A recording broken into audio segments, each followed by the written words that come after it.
guys, welcome back to my channel. Well, if you're new, welcome. If you're returning, thank you for coming back. I appreciate the love. In this video, I will be showing you this new hair straightener I got from the company called Tymo or Tymo. I'm not exactly sure how you say it, but it's a cute little box and it comes with a few things inside. So the first thing I noticed was these two little cute hair clips.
Little brush that you can use while you are using the straightening comb to brush out your hair to make sure that you are getting all pieces of your hair so it comes out nice and straight.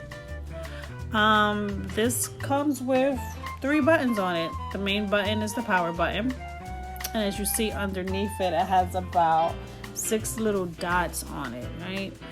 So I'm going to show you in a minute what it looks like once you turn it on, but this is how it looks. This is the all-around look to it, right? Pretty simple, just like the hairbrush.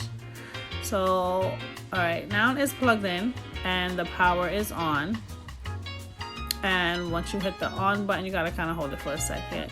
All of the buttons, all of the little lights underneath it light up. So depending on if you want it really hot or low, that's when the lights will go on and off. So if you press for it to turn down the heat, you can see that the buttons will start to go down.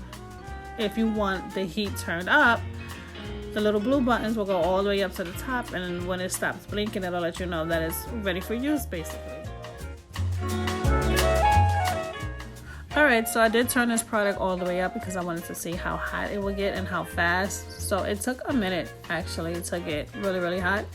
And then I've also noticed that once I turned it off, it actually took a while for it to cool down. So once you are done using this straightening comb, I would advise that you don't put it away inside the little velvet bag. I would say you just leave it to the side to let it cool off for a minute, just in case you don't want to burn anything down.